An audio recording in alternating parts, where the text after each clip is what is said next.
Vigilante in the caddy. Beam on automatic. No, I fuck her like I love her, but I ain't her baby daddy. I'm numb, no feelings, might kill these niggas. Cat pill these niggas, blood spill these niggas. Alright. Red think I'm ungrateful, damn near hate these niggas. Lions don't lose sleep over the opinion of sheep. On the road to the riches, money sticking to my cleats. Alright, we're back here again to give you this review of the new Beast Coast album, Escape from New York. And if you don't know, or to all those who don't know, Beast Coast is a collective of rappers. 3 groups. 3 groups of rappers. So it's like rappers that's already in the collective, in another collective. It's like a super collective. It's weird. But you got Pro Era, my man Joey, I believe CJ Fly, Kurt Knight, Nick Caution, I believe Power Power is in there somewhere. He's on here, but is he part? He is part of Pro Era. Yeah, he's part of Pro Era. He's yeah. and shit. Yeah. And raps. And you got, of course, Zombie Gang. Flatbush Zombies. Flatbush Zombies. We got Michi Darko, Zombie Juice, and of course Eric Architect Elite, whatever his name is. And the Underachievers, I believe their name is Issa Gold and AK the Survivor. I don't know. I think that's their names. I don't know. Please don't kill us if we get their names wrong. I don't know. I've listened to the Underachievers before, but like they good rappers or whatever. But I ain't never just differentiate. Yeah, I don't know them like that. But yeah, so that's pretty much, I guess, the main guys. If we left anyone out, please feel free to like list all of them in the comment section. Like, I don't give a shit. But so let's start it off, man. How you feel about this album? Going into it, first of all, let's say, what did you expect going into this album? All right, low key. Okay, I was expecting like some, everybody on here can spit and junk. Like I was expecting some raw, that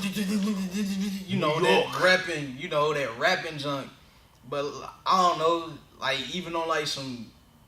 Give me like like on some 808s, not 808s, but like the New York style boom-bap type sounding beats. Like give me I wanted to hear one of those, but that was the complete opposite. Yeah, that's kind of what I was expecting, but at the same time, it's like looking at the direction that all the artists been moving in, kind of like that commercial trap thing. I'm not really surprised at like what we got. Yeah. So, going into it, the first track to start it off, what was the name of it? What was the name of the first? It Ain't Easy? Yeah, It Ain't Easy.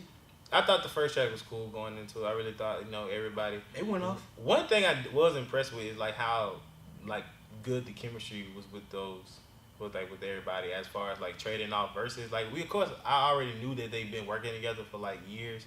So this was only a matter before it happened. But because it's like 8 to 10 of them niggas, and you got all of them on one track. Like, how was y'all gonna maneuver that? And then they pretty much did it well. Because I believe the next track after that one was Left Hand, and that had like 8 verses on it. But the way they flowed and traded off each other was so like effortlessly. It was like a good combination. Like, ain't nobody step on nobody's toes. Like, everybody kind of was just in sync. So. Overall, I felt like the first 2 tracks was cool to me, and then they got into Problems, which was the hook CJ Fly was singing on, I believe, which I actually enjoy CJ Fly singing a lot more than I thought I would. Yeah, I ain't like that song at first. I ain't like it at first, but it grew on me. I don't know. I liked it off first listen. It was like, I don't know. I guess it was a change of pace from like the first 2 songs. The first 2 songs was kind of like that hard trap sound. And then you get the Problems. It's kind of like it kind of got soft a little bit. Like, man, CJ, but sounds so smooth on the beat. I really like the production on that song. Exactly. It grew on me. And then, of course, we got Michi Darko's verse, the other guy's verse. And, everything was just all right. I like that track overall. And then we get to Far Away. I forgot that song. Okay, that's the song. Okay, Far Away, that's the one that got Michi Darko on that. That's the one he was like, pussy so good, might tattoo a name on one. Oh, yeah, shit, yeah. Man, listen, let me tell y'all something, man. Michi, I like Michi, but somebody need to, like, check up on that nigga, man. I'm sorry. Like, y'all need to, like, reach out to him, get him some assistance, some help, because I really think, like, he may be rapping about this shit, but I really feel like this be his real thoughts. I think that this be his real I don't know, But these are more than just lyrics, people. Read between the lines. This man had a song on their last album when he was talking about something with Rihanna in her vagina. Something behind her. I'm like, whoa. I think you talking about Ash Courtney. I think it was one of them. It was some on their last album. I was like, woo. All right, chilling. Man, as far as Michi Darko, like on this whole project, like he just took over the project. He basically took over. This is the Michi Darko project, and basically it's to the point now where like, what you said, you want to what?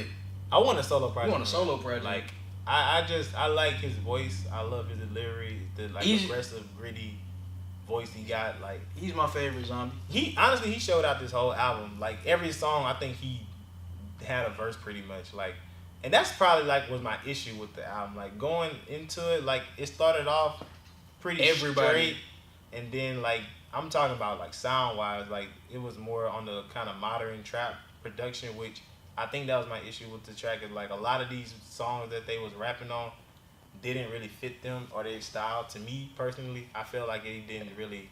I honestly feel like correlate. I feel like more of the production was geared. I feel like the production was geared more towards Flatbush than anybody. Yeah, like it sounded like a Flatbush album featuring everybody else. Like don't get me wrong, like the beats that I felt like was for them, like they murdered that shit. Like they came on it and did their thing. But I just like some of the production on this album kind of took me out of the song because I felt like one of this tracks sounded like a Playboi Carti beat, and I'm like, he would do this beat so much better. Like you guys are cool and all, but let those guys. You talking about? I think you talking about Coast Clear. Yeah, that was like the second to last track, and I'm like, all right, what you guys doing? I get you guys. I get what you guys are trying to do. I just didn't. I wasn't rocking with it like that. So that's my only like gripe with the production and the sound of the album is that I felt like they was trying to step out their comfort zone, which I appreciate. It just didn't always hit for me. But when it did hit, it hit. Yeah, and another thing too, Joey Badass didn't really show up on this album at all, for real. Like he had a verse every now and then, but it wasn't like if you went into this album expecting to hear a lot of Joey, you was gonna be mad disappointed. It was kind of like, I don't know, how can I put it? It was like, I'm thinking about the ASAP Mob project, the one Cozy Tapes 2.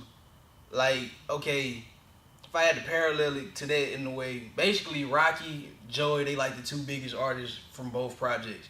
But at the same time, when they kind of was in the background the whole time, but when Joey came and did a verse, it was alright. But when Rocky came and did a verse for the Cozy Tapes project, it was like, I feel like Rocky stood out. Rocky went in. He with his. So it was like even though he wasn't there all the time, when he came in, it was like he left something. He let his presence be felt. Like I think Joey just kind of went through emotions. Did his thing and kind of dipped out. Like to be honest, Flatbush Zombies kind of stole this whole project. Like I really think that's how this project came together. To be honest, I feel like Flatbush was working on some shit. And Joey Badass just happened to walk in one studio session that was just like, yo! They was like, yo! The Underachievers somehow was somewhere in New York, yo! And then like, boom, they just started working on the project. Yo! And then, we get this. So, but yeah, that's kind of like another issue with this project, like for real. It really just sounds like Flatbush featuring everybody else. And I know people probably gonna get mad at that statement, but it's true when you kind of go back and go through the track listing. Like, Michi got a verse on every song. Man, Michi on every song. He starts the song off damn near on every song. Zombie, if he don't start it off, he ends it. I would say Zombie Juice on. Zombie. He on 3/4 of the album. And if he's not on the starting verse or the ending verse, he's probably on the hook. Yeah. So like, he's got his hand in every song on this album. And so, like, to me, it wasn't necessarily a problem. It was just kind of like, but kind of why, though, if this is supposed to be a collective. Like, to be honest, I don't even know, and I may be wrong, if I heard a lot of the Underachievers. I legit heard. I feel like they was on two or three songs. I feel like they may have been on more than 2 or 3, but we probably just didn't, like, notice them, like, due to their voice and cadence. I was kind of feeling the same way about Nick Caution. I didn't think Nick Caution was on a lot of songs, but it turns out he actually was. And like he kind of was on more songs toward the end, but Yeah, man. I actually met Nick Caution, bro. He hard. But overall, I thought the project was cool. I thought the production, like again, was a little bit out of their realm, which is also cool. But again, when they got to the production that was in their lane, they killed it. Lyrics, like what you want me to say? Like they rap their asses off, like Always. as always. So like lyrics was on point. Overall concept. That's another thing. I don't think this album really. Did you get like a theme or a concept from this? Cause I honestly didn't. Like, cause the album's called Escape from New York, and it got all this stuff happening on the album. You know what I'm saying? The album cover is kind of everywhere, but it's like a big giant eye, and I'm just like, ooh, what does this mean? Yeah, and it's kind of like when you listen to the album, it's just they just rapping about other random shit. Like there's not really nothing. I don't know. I didn't get the thing. What is the theme of it? If someone else knows the damn concept of this album, please feel free to explain. I guess it's just homeboys rapping. They escaping from New York. Like I probably think maybe it's 1 or 2 tracks on here that maybe reference the damn title. I mean the title of the album. But overall, I didn't get what was going on. Yeah. So that was kind of like a. What about favorite songs? Name them off again. Left Hand. I would say Left Hand one of them for sure. I think Problem. Yeah, Problem is the one with CJ. I like the last track. To my Last Choir. Yeah, I like the last track. The reggae track. Oh, you talking about Snow in the Stadium? Yeah, that joint was live how they did. They like everybody had like some type of Caribbean descent on that album. Oh yeah, that's another thing too. Everybody pretty much like got some sort of Caribbean West Indies in them, so it made sense. Yeah, so. But those are probably the 4 I'll pick off the top of my head. For me, off top, I would probably choose. I kind of like Far Away, bro. I ain't even Far Away. Like I kind of like that junk a little bit. Then I like I like Bones. I like Rubber Band, and I like Distance. I did not like Rubber Band. I'm sorry. No, that shit. Like Joey Badass on that chorus, I was like, what? I mean, I got it, but it just, I don't know. It didn't fit them to me. I see what you're saying. But like all I thought about when I listened to that song was like, I'm the band, Rubber Band, man. Wow, Band. I don't know. It's just like, what T.I. at when you need him? Okay. Expeditiously. But I'm like, yeah. But yeah, like overall, like if I had to rate this album, I would give it I don't know. I'm feeling a 7, a strong 7 on this one. 6 and a half. Wait, what was that? I don't think the people heard you. What was? Come again? 6 and a half. The third out, Vigilante's gonna get your ass. That's crazy. It's crazy because it was like at first I was alright with it, but then it was like the more and more I listened to it, I was like, y'all could have gave me more. Yeah. I feel like y'all left some. Y'all left.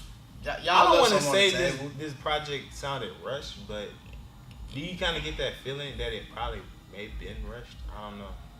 Like, I don't think this was an album that they was planning for a long time. I really felt like this is something they just like. Yeah, all right, cause we got time now. Let's do this. No, and then it was just basically what you just said. Like I don't know if I'm the only one that feel that way, but I just cause like I remember them talking about a Beast Coast project like back when we was in high school. Yeah, they've been coining the term for a long time. Yeah, like they've been. Shit. But so I'm like, I don't know. I'll probably maybe wrong about that, but as far as like the sound of this album, it felt like a bunch of friends, homeboys getting in the studio, making music, having fun. Which ain't nothing wrong with that if it was like that, but yeah. Maybe we overthinking this album. We probably is. I think we probably over. I think just because of who they are, we overthinking this album. The comment section let us know. Y'all gonna let us know. Overall, I do think it was a decent project though. I thought it was like pretty good, like for like what it was. I feel like it's a good strong 7 right now, to be honest. It'll probably grow a little more, but it's a 6.5 to me because I just felt like they could have given me more. The only reason I'm giving it a 7 is because I don't know how much replay value this project actually gonna have for me. Even though I like the project, I don't know how many songs. How often you'll return to it? I know I'm gonna return to a few songs, but I ain't gonna be like, you know what, let me go listen to that. I'm returning to any song that got Meet You Darko on it. shit, all of them, goddamn. Shit, damn near the whole album you going back to. But yeah, man. Please let us know how y'all feel about this album in the comment section. Please like, subscribe, comment, follow us on our social medias. So, yeah, this is T and J signing out once again. Back on my bullshit, I'm packing a full clip, I'm trickle, bitch, get back before I pull it and let it